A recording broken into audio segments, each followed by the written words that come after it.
Hey, Jeremy here from LATT SEO. In this video, I'm walking through an audit I did for a prospect to share with them a number of different elements that can be improved and cleaned up on their site from an SEO perspective to help them generate more organic traffic, rank better, and likely generate more revenue as well. Let's get into it. First thing I want to do is look at this tool here called Ahrefs. And in here, there are so many different data points, but the two big ones I like to look at first are referring domains.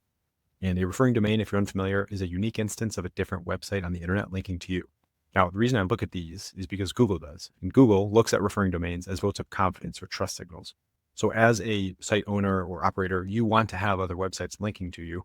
And as you do, and as you get sites linking to you, Google sees that and views your site as a trusted site as well. Secondly, as you get more sites linking to you, your DR or domain rating tends to increase as well. Now, this is on a 0 to 100 scale and essentially lets us know how strong or how authoritative your site is, but also how competitive or how difficult a keyword or phrase is likely to be to rank for. So that being said, let's look at some keyword data here, and we'll look specifically at tiny house plans. But before doing that, I want to just show you all the keywords and phrases here that the site ranks for in Google based on this tool here. You can see 29,125 different keywords. So quite a bit. And I have this sorted right now by search volume per month. So some massive potential with some of these terms here, as you probably know, things like manufactured homes, prefab homes, things like that. But for most of these, you're ranking not anywhere in the top 1 or 2 pages even, aside from once we get down to like prefab homes for sale toward the bottom of page 1 potentially. But some of these are optimized for individual state locations or city locations.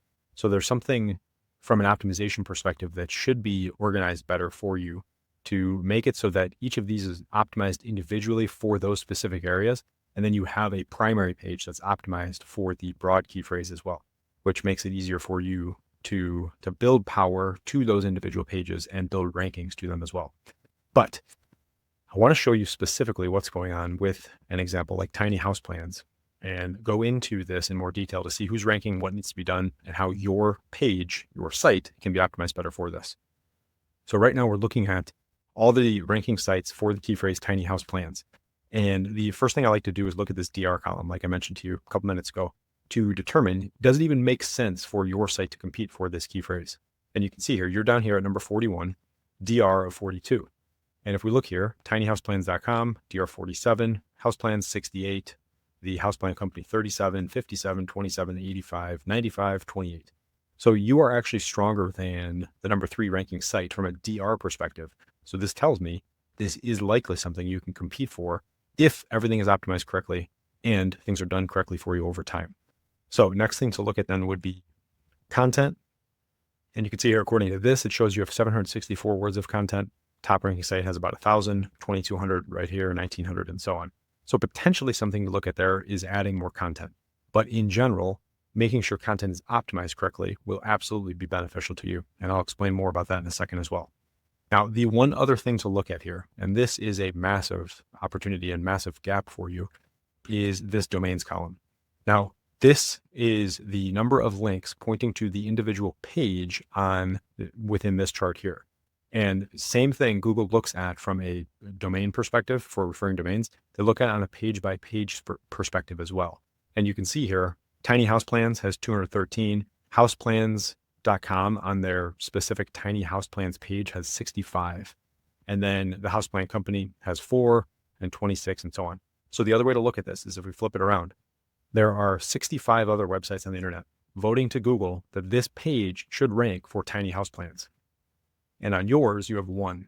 So there's only 1 other website on the entire internet voting to Google that you should rank for tiny home or tiny house plans. So it's going to be very difficult for you to rank to compete with these other sites, especially if you don't have as much authority as some of these and you don't have as much content or content that's optimized as well.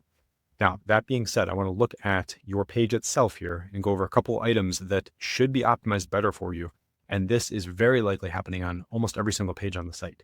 So first is, if we look at the page source here and I do a search for H1, H1, if you're unfamiliar, is generally going to be the title of a page and the most prominent text. So for example, this is H1, tiny home plans here, but also your Impressa modular, for whatever reason, the primary logo is an H1 as well. And you can see here, H class visually hidden, Impressa modular. And then if we look at Do this again, H1. You can see here, tiny home plans. So you have two H1s. Generally speaking, you just have one, but in most cases, this is going to be duplicative on every single page on your site based on the structure of your site. So that would be something I would absolutely have cleaned up. Now, next thing, as I mentioned to you, content. You can see here, this is the text content on your page here. And then you have all these description. This is all content that Google can see as well. And then obviously the footer content as well as the sidebar filtering. So this is absolutely something I would recommend having more content on your page for. And to just double check this, what I do is I use this tool called Surfer. And Surfer is very powerful because what this allows us to do is put a keyword or phrase in. So for this case, I put in tiny home plans, and then I put in the URL on your site that we want to rank for. And what it does is looks at the other websites on the internet that are ranking in the top 5 for this key phrase and lets us know the expected average of all these different on-page optimization factors. So as an example here, if we look at the keyword density, this recommends having the phrase tiny house plans 6 to 15 times on your page. You have it twice. Tiny house, 12 to 21, you have it 4. Tiny homes, 5 to 16, you have it 0. Tiny house floor plans, 1 to 3, you have it 0, and so on. So this gives us an idea as to some of the primary key phrases that should absolutely be included in your content based on what your top ranking competitors are doing. And then if we look here, consider removing 2 or 4 exact keywords from the body. So this shows here that you have 5 keywords, the exact match keyword for tiny home plans on this page 5 times, and no other competitor in the top ranking sites has it more than 2. So definitely something to think about there from an optimization perspective. And then let's see, consider reducing H1 elements to 1. Like I mentioned, you have 2. You look at the competitors, they all have it 1 time. And then adding in some additional H tag, H elements, they all have, aside from the number 5 ranking site, or number 7, I should say in Google here, they all have the number of H tags, H2s through H6, a number of times more than you. So something to look at there from an optimization perspective. And then page speed and reduced loading time. So a lot of data within here, but the biggest things would be making sure your content is optimized correctly, making sure the site is optimized correctly. And given all of these things are set up correctly, it is definitely something I can help you out with. Hope you got some value from that video. If you did, subscribe to my channel. It would help me out. I'd appreciate it. And if you're looking for help with your SEO, fill out the contact form in the description or in the comment section of the video here. And I'll take a look at your website, your details, and see how I can best help you improve your organic SEO, generate more traffic, and improve your revenue as well. And that's it. Thanks.